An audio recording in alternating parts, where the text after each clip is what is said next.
seal it. It's done. It's Georgie Kelly.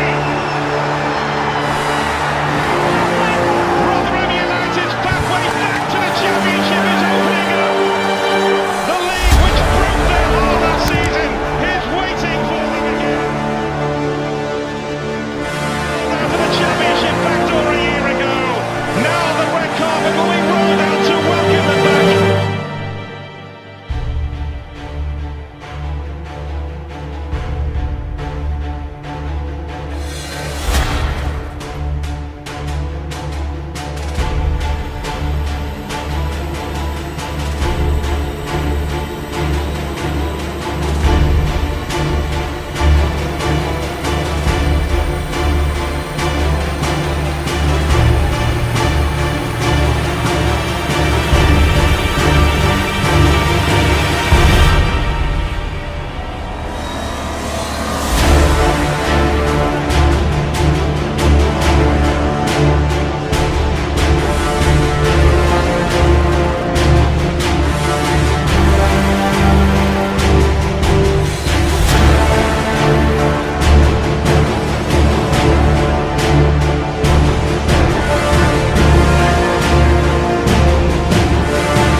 Joining me on today's episode of The Player Position is Carlisle striker Georgie Kelly. The Donegal native made his breakthrough at UCD in the First Division before joining Stephen Kenny at Dundalk, where he won 2 leagues and an FAI Cup title. After a spell at St Pat's, Georgie joined Bohemians in 2021. He ended the season as the league's top scorer, and with 26 goals in all competitions, he earned himself the PFAI Player of the Year award. After interest from a multitude of clubs, Georgie made the move to League One side Rotherham United, securing the club promotion to the Championship with a crucial goal against Gillingham. On the 1st of February this year, Georgie signed with League One side Carlisle. This is his story. Georgie, thanks so much for joining me. Starting off, I suppose, I know that at the moment you're recovering still from your calf injury since you joined Carlisle. How's the recovery for that going? Yeah, it's come on rightly. Bit of a setback. I knew I kind of had the issue when I signed. The end of that window was a bit mad. I didn't know if I was going to pass medical or not. I knew I had a tiny little issue in my calf. But then it just like it kind of escalated, and through a little bit of whatever incompetence or just simple error, mistake, like we ended up probably doing too much on it, and then it tore even worse. So we have a few weeks out, but yeah, not far away now, another week or so. So not too bad. And I can imagine, obviously, when you're joining a team, it's frustrating that you're not even able to play. But how do you feel like you've settled in there with the squad and the manager and stuff since you joined? Yeah, it is. Like, first impressions are important. Like, so it's tough, and it's not ideal for me. Like, otherwise, it's been great actually. It was all kind of like last minute. The way the window was a mad window for me. But God, I'm delighted actually how it worked out. It's such a nice city. It's kind of rural, which suits me. You know, I grew up rural in Donegal, so I like it. It's a real footballing city. Obviously, you'd never come to Carlisle if you weren't. It's well up in the middle of nowhere, like. But it's a real football place, like, and everyone's kind of involved. The whole city comes out. It's not a big city, so everyone's kind of comes out and supports every week. Everywhere I go, people know about the club. Know, you know what I mean. So it's real. Close knit, kind of like Ireland, kind of like reminds me of Dundalk at my time there, which, you know, the whole town's all kind of like involved, kind of like Sligo. So it seems great, like, and I'm going to hopefully enjoy the next few years here, like. Oh, no, it is great. It's great to see lads, you know, like yourself going from the League of Ireland to, you know, play abroad at a high level. But I suppose just going back to the start, tell me a bit about life growing up. Like, I know you played for your local team, Alia, and, you know, you went and played for Derry and stuff like that. But what was your life like growing up?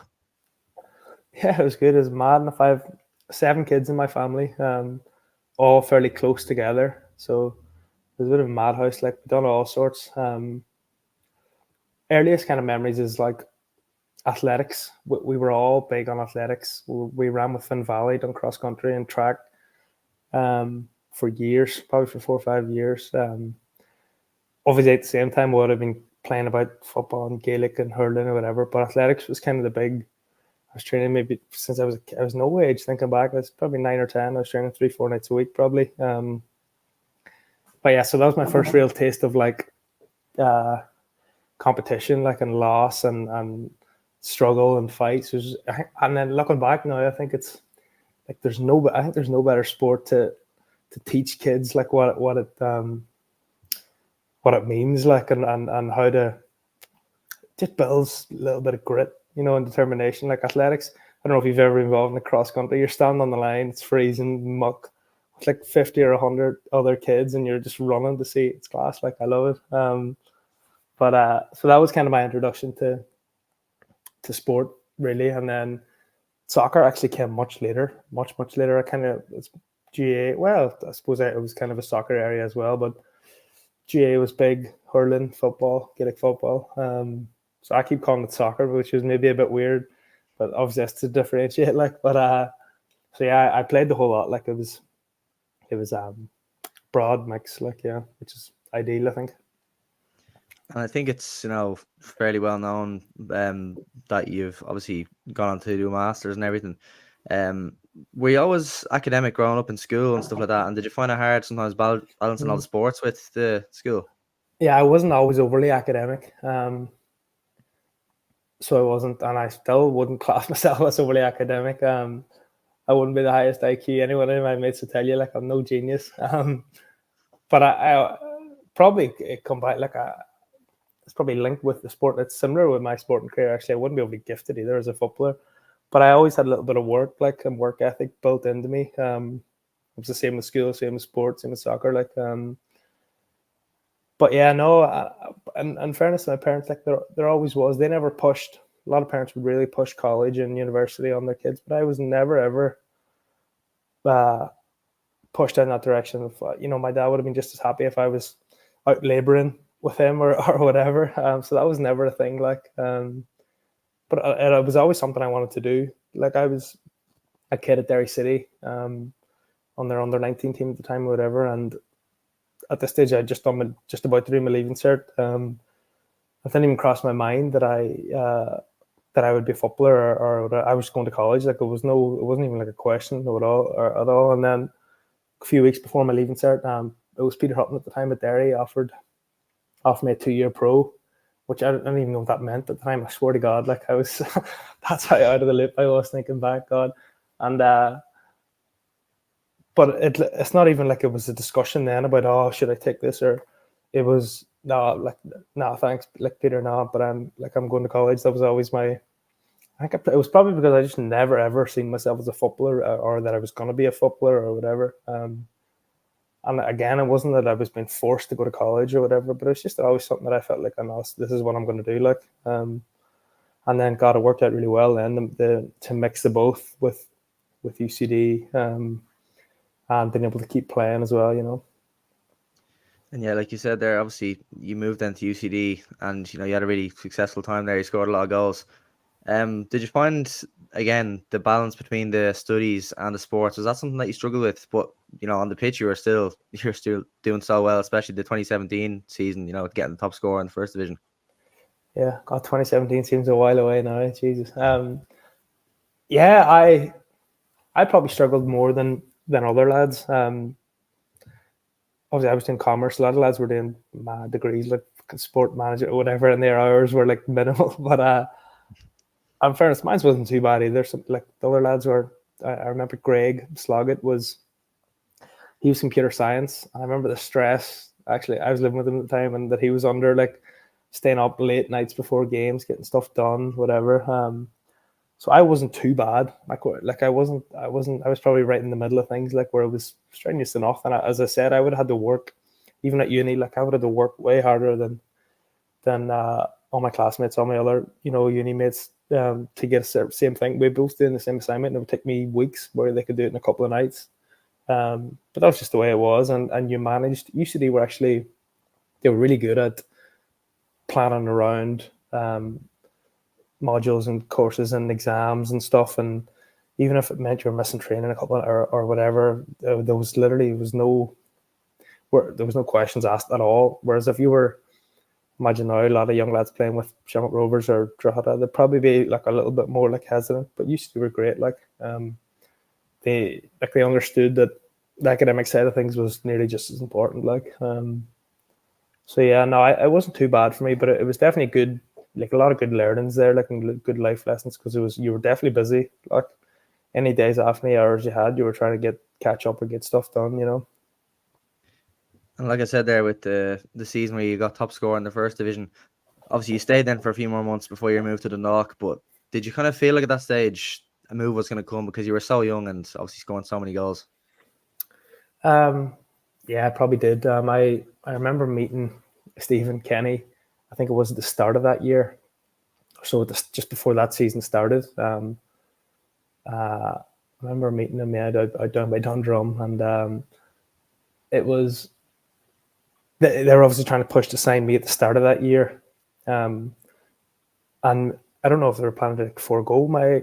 I obviously had 3 months left and exams or whatever.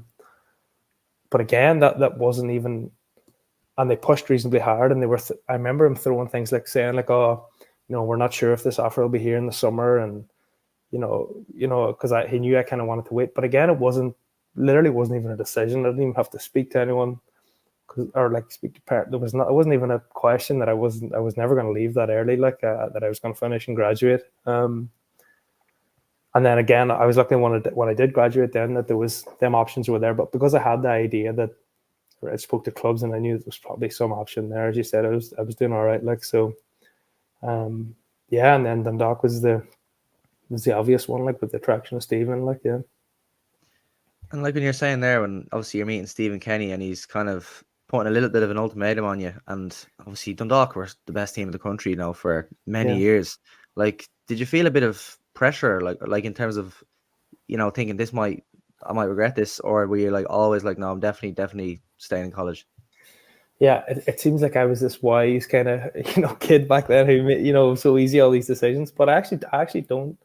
I don't remember being overly stressed or thinking that was a big decision at all, because it just felt like it was a no-brainer that I'd done so much. I got so far in that degree that wasn't going to like forego it or postpone it or even try and do it from Dundalk. I think that was maybe one part of his idea was like, oh, we'd give you a day or two here and there to get down the road and you could shoot up and down and try and finish it. And I just wasn't having that at all.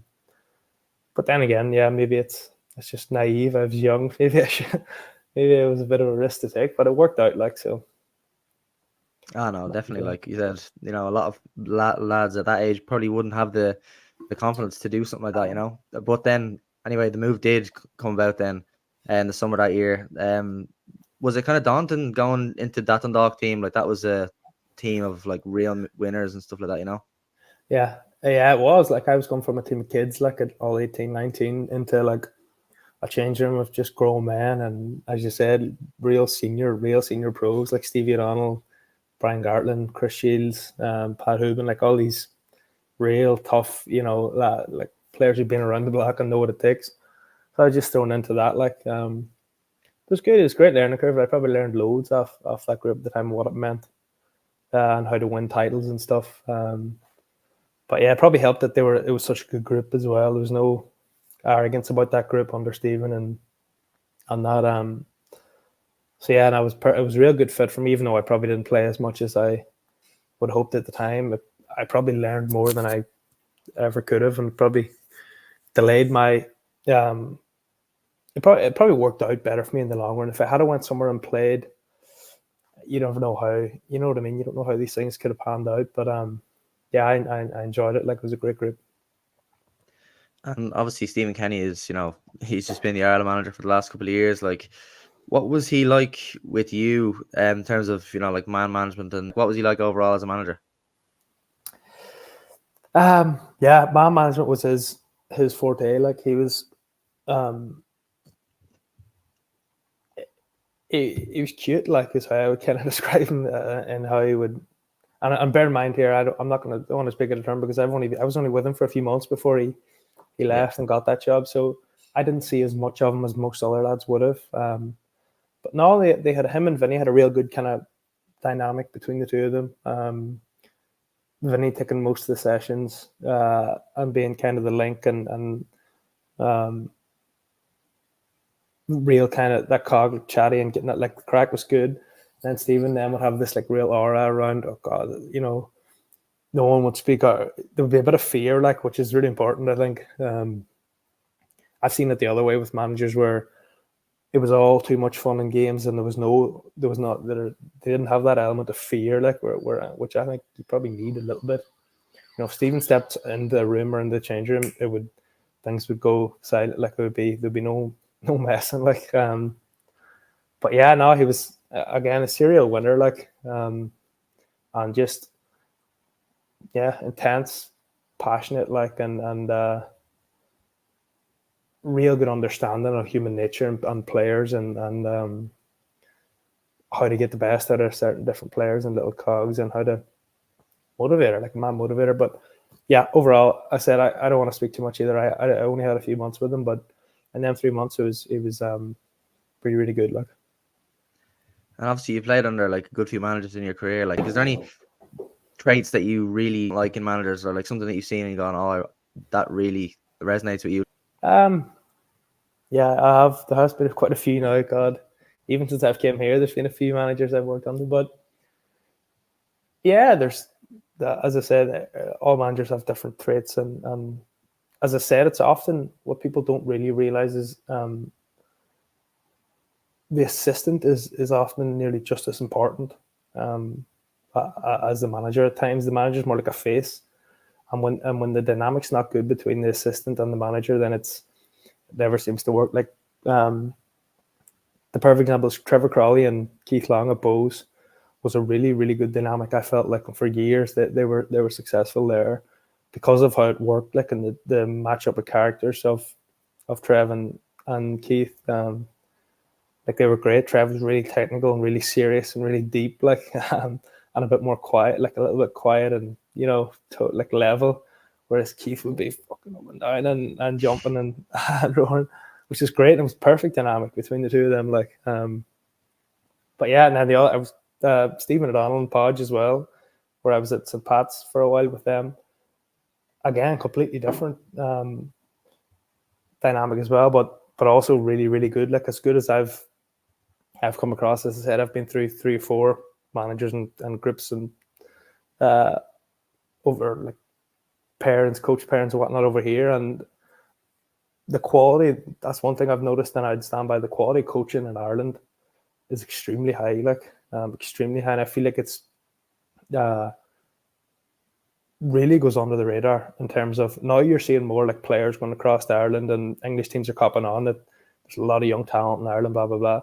They haven't copped on yet to the depth, the quality of management and that in Ireland. And I think that trend will probably develop now over the next few years. But I've noticed that, like even the few that I've named there, and there's been more, like Stevie and that, like, they're just real high quality, high detailed,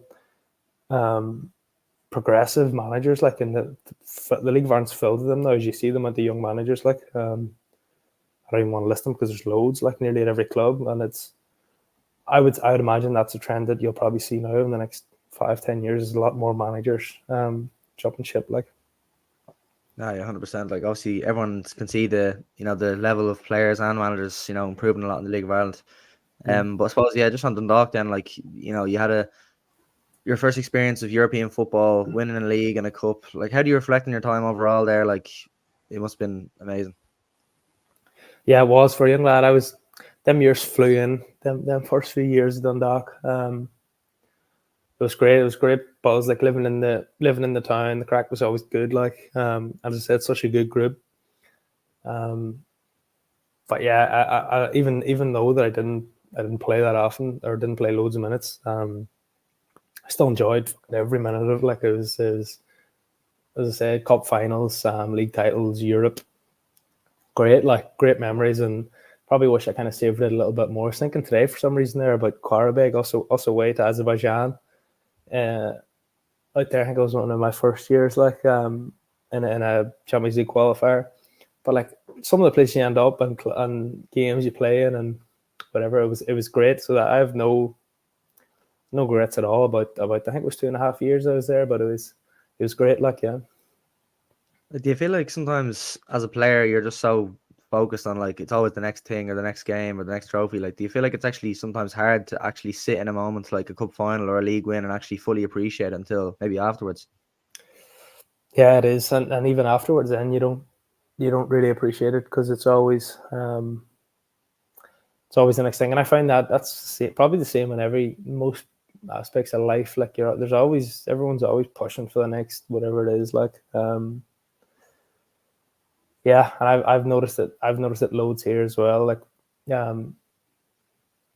for example, with me, I never thought I'd play in the League of Ireland. Like, never mind where I'm at now. Like, but once you get there, once you play in the League of Ireland, like you're playing next thing, I'm playing for UCD, and then everyone's asking, oh, can you play in the Premier Division? And then you play in the Premier Division, and then everyone's asking, oh, could he score goals? Could he be a top player? And then you be a top player, and then everyone's asking, can you play in England? And then you play in England, then there's like, can you play for, like, it just doesn't stop. Like, there's no ceiling to, and to like, and then you get caught up yourself as well, constantly pushing, striving. But yeah, I suppose it's difficult to kind of take yourself back and realize where you've got to, like, or what you're doing, successes along the way, like. But as I said, yeah, that's why it flies in it, and it's tough. Yeah. And I know after that Thompson Dock, you had a short spell of Pats, but then you moved to Bohs, which is probably, like one of the best spells of your career. I know Bohs were training in the evenings at that time, and you were in college. Like, was that a factor in your decision? Like, obviously they were a great team and everything, but was that a factor in your decision because you That were going was to be in big. Dublin? That's a big factor. Yeah, like, I was, like, a lot of people kind of forget. Like, at that time, I was let go by Dundalk. Like, and as I said, like, I had my eye on to do a master's anyway. I wanted to have a stronger footing then to jump into if I was to jump into a career somewhere. I didn't want to just have an undergrad. I wanted to do a master's. So the plan was, obviously, I'd just been released, and it's the League of Ireland. I was thinking, like, right, this is probably me. And I needed, Bohs was the perfect fit because it was like a perfect transition, as I was thinking, from playing a little bit kind of part-time training in the evenings. It would work well with me starting that master's. That was a huge factor, like, huge. Also, obviously, there's others. Like, it's a good club, and Keith's great, and it's in Dublin, whatever. But that was a huge thing. That was big for me. Like, but and then the way it worked out, then you probably couldn't. I wouldn't have thought that. Like, I had no expectations of, even if I was going to play, I didn't know how it was going to work out. But yeah, it was a perfect kind of setup then, really. Like, yeah.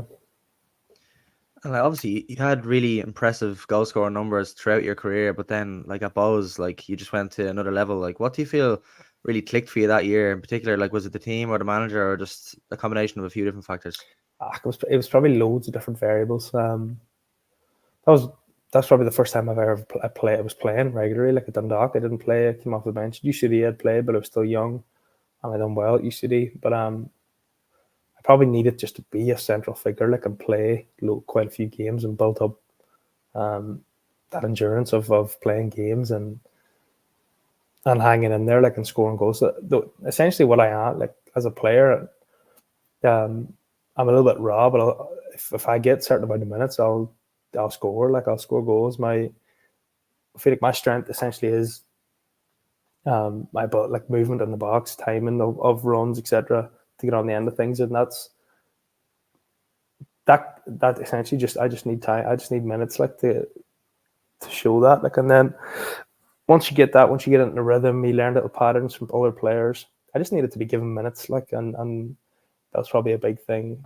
But as I said, there's loads of factors. Another thing was kind of like fitness and just general. I was fatigued. I was at that time I went to Pats.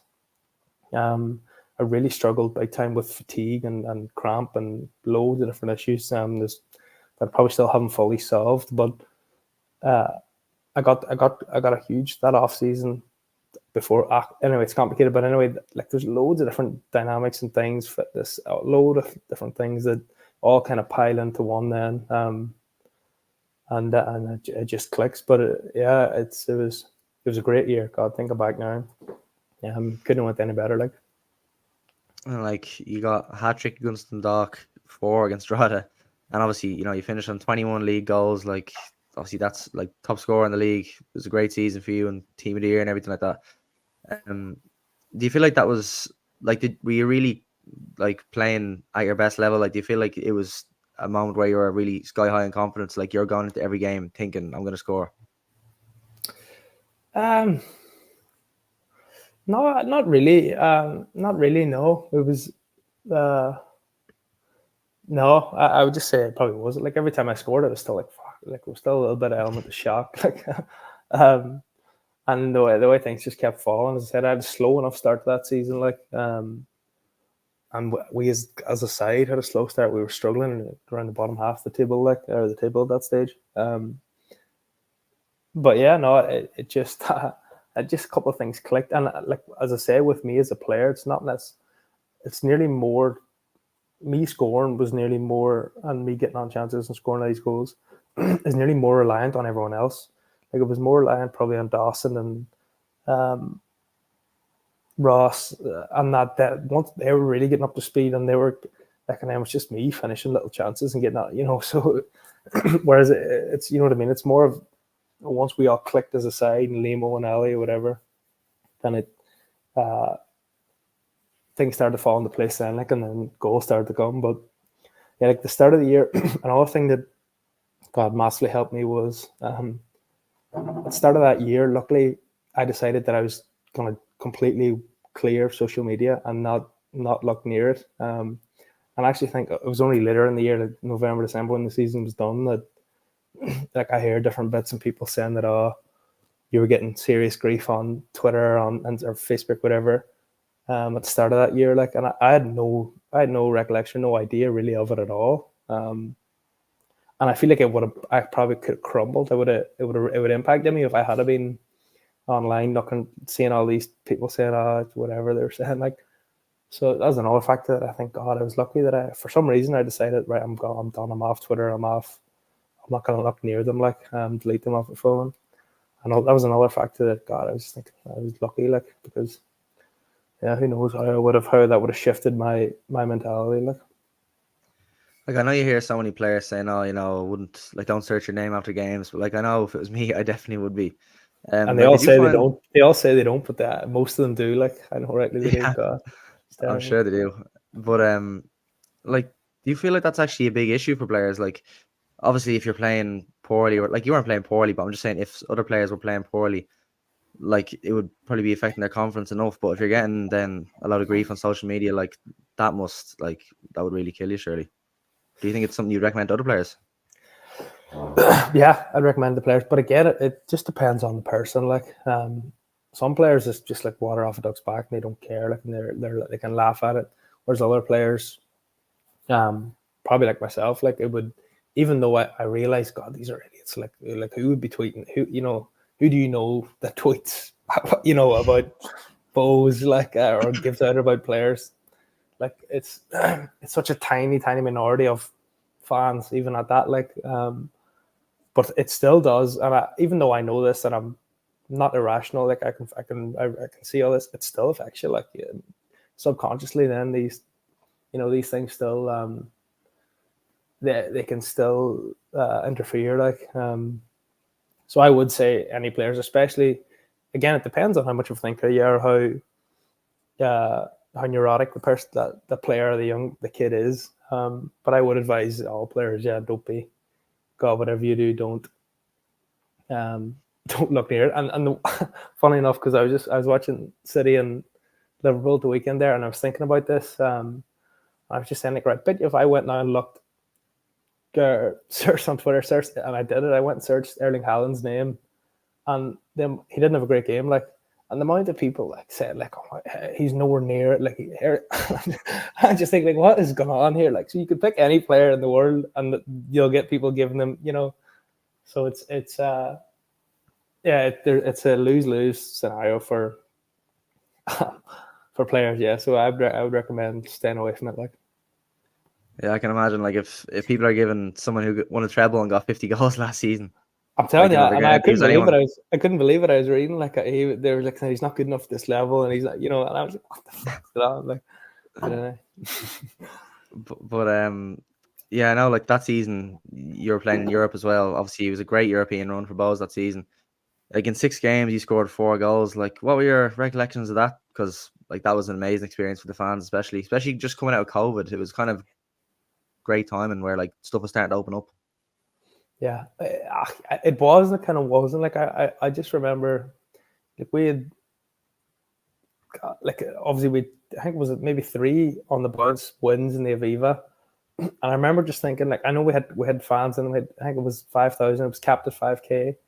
But I remember just thinking, God, if that third game at Pauk, we had Pauk in the third round, you would have had probably 30,000 Bohs fans or fans from all around, like, at that game. I just think, God, it would have been amazing, like, to have, and it could have been on TV, which it wasn't. But like, that was incredible. That was a massive win. Like, we were 2 up. That was a huge, actually, regret about that season, not because we easily could have qualified there, even away at Pauk. Then we had chances, like, but yeah, that run was serious. Like, it really suited us. A lot of them times we were kind of underdogs and teams kind of underestimated us, and that really, I felt like that suited us as a team and our style. We could kind of counter with Limo, and as you've seen, most of our goals came in that sense, set pieces, counters, or whatever. But God, it was a great little period. But as you said, yeah, it's just a pity that kind of the things weren't more open and there wasn't huge crowds and Bohs fans or whatever. It would have been class, like, because them runs are really rare. Like, they could be once in a decade runs, them European runs. But as Bohs fans will know about now, like, it could be a while before they get another long European run. But God, it was great memories, yeah, and good times, like. And like when you're going from playing in the League of Ireland, like which is a very good standard, but then you're going to playing in teams like Pauk, who've got Kagawa, who was at United. Like, is it a real jump in standard when you're going to play at that level? Then It be noticeable, like, even just the kind of the angst that's put on yourself and as a team, and there's a little bit more nerves and stuff, and the stadiums, and yeah, it is noticeable, like, but as I say, like, you can adapt. We adapted well, and we probably were a little bit more defensive and this and that, but yeah, you adapt and you just deal with it. Such a good learning curve, like, for teams, and even away at Pauk, like, again, I thought the game plan was perfect. Like, when we had some big chances, I had a real good chance with a header that I should have scored. Keith Ward, if you remember, had a real good chance at the last couple of minutes of that game. But yeah, it's great for League of Ireland. It's great for clubs, and it's something I'm looking forward to seeing this year now. Seeing how Shells and a few of the other clubs get on in Europe, like. and like the way, obviously in the League of Ireland, when you're in July, when you're playing these games, we're in the middle of our season, whereas teams like Pauk are only coming back from pre-season and they're probably not like bang at it. Like, do you think that's a big factor for the League of Ireland teams that gives them a big advantage in Europe? Definitely gives you a chance. Like, now it depends on, like, it depends on where, like, the form and how you're doing. Like, if we were flying in the league at the time at Bohs, and we were, and Europe is like kind of a little bit of a distraction, then it can go the opposite way. But we were struggling in the league, and we're just building a little bit of momentum, and then we were going full steam ahead into Europe then, so it suited us perfect. So it depends on how it works out, like, and where you're like, for example, now if Shells are sitting top of the league, when Europe comes around this year, it'll be hard to see them, getting through a couple of rounds, because yeah, the dynamics a little bit different, and there's a little bit of an eye on the league games, but anyway, but no, it's great for the league, and hopefully now this year we can see another group stage clubs in the group stage, like, it'll be decent. Oh, definitely. So yeah, coming to the end of that 2021 season, as I said, obviously, it was an amazing season for yourself. Was there interest from multiple clubs before you eventually signed for Rotherham? Because, you were fairly off property at the time. Yeah, there probably was. Yeah, well, there was. I was actually close to going to a Danish. I think it was probably reported that I was close to going to a Danish club. Can't even remember the name now. Anyway, I was close to going to a club in Denmark. and then Plymouth as well. There was a couple of clubs in it, but it was kind of narrowed down to a few by the end of things, like the end of the negotiations and stuff.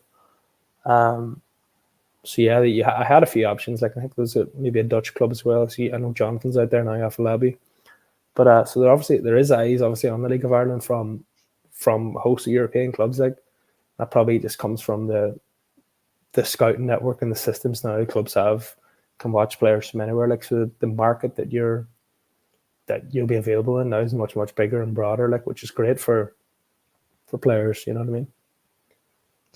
And obviously, when you chose Rotherham, then in the end, did you find it hard to settle? Like, obviously, was this your first time living abroad? Actually, when you were moving to the UK, Yeah, it would have been. Yeah, and was it hard for you to settle in, or how did you find it? it wasn't too bad. Again, not injury. An injury once out. I wasn't in the door that long. Like before, I picked up another little issue. Calves again, funnily enough. But yeah. So apart from that, no, it was fine. You're not far from home. Like it'll be much different if you were wherever, somewhere across Europe or America or whatever. But when you're like in Manchester and you're half an hour flight, it's fine. Like any issues, you can just pop home. So no, there was no, and I was a bit older as well, which probably helped. I was like 24, 25 when I left. So it's a big difference in that. And, someone going at 19, like, so it made that transition like a little bit easier, I think. And like, was it a big step up then? Like I said about Europe, like was it a step up from the League of Ireland? Because obviously Rotherham's like playing a really, really high standard. Yeah, it was a step up, like, but maybe I don't know. It doesn't feel, it's not as huge really as people probably think. Like, I don't know, and maybe it obviously depends on styles of teams and stuff as well. Like we weren't a total football side. We were more just legs and get the ball in the box and athletes kind of. But in general, the difference between top end League of Ireland and League One, like in terms of players, League One Championship, it's not huge. Like, and it's not like visibly really noticeable. It's probably just a whole basket of a mix of little different variables that are all that few percent better, and then that all adds up. But people like, you could easily pick nearly any League of Ireland player and throw them into a game in the Championship, and a lot of them just wouldn't look out of place. Like, it's just such fine little margins and different details that it comes down to. But yes, that's something I always thought was people kind of got wrong. Obviously, at different ends of the pitch, and like you get some on different ends of the spectrum. At the top of the Championship, you get some top players that obviously they'll be Premier League. Like, but in general, I just feel like the gap isn't as huge and as obvious as a lot of people think. Like, and like you had a different journey to some of the lads who are going over to the UK at 16 or now maybe a bit older because of Brexit and stuff. But do you feel like that's a good idea? Like, you're saying about being wise earlier, but like, you were focused on education from a young age, and then football kind of just happened organically then, and then you went over a bit older. Like, do you feel like that was a good journey in comparison to, like, let's say you'd got an offer from a big team at 16 and, so many of those lads at 19 ended back home then with no leaving cert? yeah, but I do obviously, but it's easy for me to say, like if you had a kid now and he was 16 and United came and offered him a deal, like, are you going to tell that kid, no, you're not going, you're staying to your leaving cert? Like, that doesn't work either. So it's and then maybe certain kids aren't interested in education or as much, or so there's all different dynamics, and I wouldn't really, maybe I did in the past, but I wouldn't be one now to start pushing my route and the route that I took on other players, because everyone's so different. Like, and you don't know the situation until you're in it and you're involved. Like, as I said, it's much easier to kind of say it from the sidelines. Oh no, I wouldn't have left when I was 16, or I wouldn't have went then. But in the moment, obviously, it's much more difficult decisions, like for people, for kids and their families. But yeah, as I said, I do think that the rule around 18 and that Brexit has been a real benefit to Irish clubs, and then probably players as well. Like, you see that, like Mason Melia, is it, the Pats? There's loads of young players, but he's one example where that's guaranteed to help him. Like, and he'll still go then at 18 or 19 or whatever, and have a good career. Like, you know. And a few months after then you joined Rotherham, you scored the goal to secure them championship football, like to make it 2-0 in that game. What was that day like? Like, was that must have been an amazing feeling a few months after joining the club? Yeah, it was crazy. Like, yeah, but as you say, like them days, kind of the memories, they all kind of go so fast and blur. Like, you always kind of get the ticket in and grasp it. But that was an incredible day. God, yeah, it's just like it's something now that I can always look back on and see, and you know, for years to come. Like, and Rotherham fans still talk about it like to this day. When I was leaving there, the amount of people text me about that goal. Uh, it's crazy the power kind of and the impact you have on people and memories and stuff. But yeah, it was cool. You couldn't have wrote it. It couldn't have worked out any better. That day, I didn't even expect to get on. I didn't expect to be on the bench that day. When we got an injury, and definitely didn't expect to come on. And I was thrown in then, and then to score, it was mad. Like, but yeah, it was great day. Like, And the assist that day was by Chidozie Ogbene. Obviously, he was, a really great player for Ireland now. What were your memories of playing with him at the time? And like, did you always kind of see that he had the potential to go on and be like a Premier League player like he is now? yeah, Chia was always stand out. Like, he really was, and he was such a good athlete as well. You could always kind of see that as long as he got the right move. And like, I know at the time there's probably a lot of like top championship clubs and stuff sniffing around him as well before he went to Luton. But I was just delighted to see that Luton ended up, um, ended up wanting him and taking him, because he's the type of player that, like, you could see that he was going to thrive in the Premier. He would have got a really good championship move as well, top end of the champ. But and he would have done well there again. But just delighted to see that he got the Premier League, and he can play and thrive, because he's unplayable at times. Like, and like, I wouldn't be surprised now, even if Luton do go down, that Chio could probably get a move, like, because he's done that well. But now I'm delighted for him. Such a nice fella. Like, great guy. God, great guy. Yeah, some good memories. But no, yeah, it's great to see him thriving. God, and hopefully now he'll kick on. Look at me even talking now about the future, and can't just stick for what he is and accept that he's such a good Premier League player at the minute, like, which he is, and it's great. Like, but yeah, no, I'm delighted for Chio. And like you were saying about the League of Ireland and the Championship, like it's actually very fine margins. Like, did you feel like when you scored that goal to think like you're going to be a Championship player now? Like, did that feel like a really big thing, or did you kind of think about it much, where you were thinking like, I'm going to be in the Championship now? And a few months ago it was the League of Ireland. Like, obviously when you're looking at that, that's a massive difference. Yeah, but no, at the time, no, I didn't think too much about it. Partly because I didn't know if I was even going to be involved. Like, I maybe it's just me being a little bit negative and having low expectations, but I didn't. Like, I was thinking there's as much chance of them having to loan me out that year when they got promoted, because obviously I had no experience. I hadn't barely played any English football. I didn't think I was probably going to go straight in and play in the Championship. Like, so I didn't know what was going to happen. I was just kind of going in, trying to have a good off season and get fit and see where I could end up. Like, but then once you were there and involved, God, it was great. Like, every game, every week sold out. Like, and it was a great year, that first year in the champ. Like, Were there any players that you played against on different days where you thought, like, was there any one standout player that you thought, like, this fella's just on a different level? That someone that you played against? it's hard for me, because it's, again, I didn't play loads of games, but also when you're a striker, you're not really. It's different if you're center mid. You're coming up against someone who's really technical, or center half.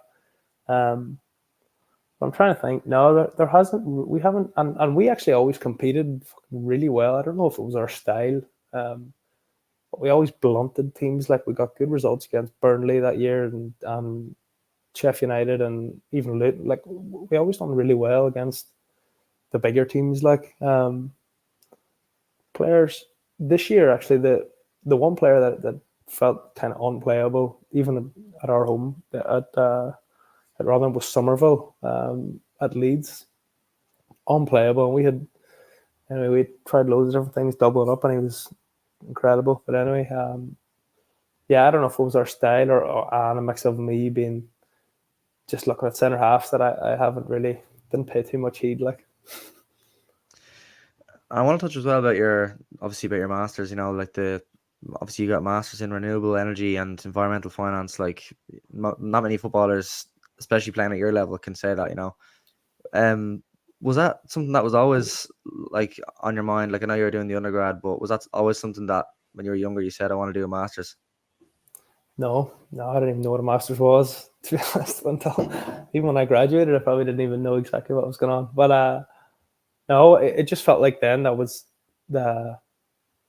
that was the path that I probably had to go down. Like a lot of my friends obviously would have went straight in and worked in the investment banks and different private equity firms and whatnot. Like, and they might not have had to do the masters, but I just felt like when I was obviously playing and starting my, or potentially was going to start my career and work a little bit later, that I needed something else to kind of stand out a little bit more, because I didn't have any job experience. I didn't have anything else. And then that masters at the time, I was trying to think like what industries in Ireland would be thriving 5-10 years down the line. So when I was ready to jump in, that it would be perfect for me, and that's why I went with the renewable energy side of things. And because I do think Ireland's going to be a real hotspot, like when it comes to wind in particular, and even solar now. So that was my thinking at the time, and that was the reason why I jumped into that.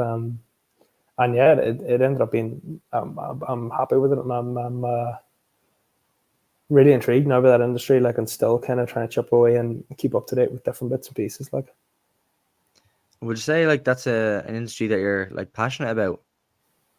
uh people always ask me these questions, and to be honest, not really. Like, I don't like. I'm not a huge recycler. I'm not massive on climate change, and like them just stop oil protests annoy me as much as anyone else. But it was more I was more just thinking like, what industry do I want to be in that's going to be interesting, where it's not meaningless. Like, you're not just going to try and but also it could be a good industry for me to have a job for 10 or 15 years.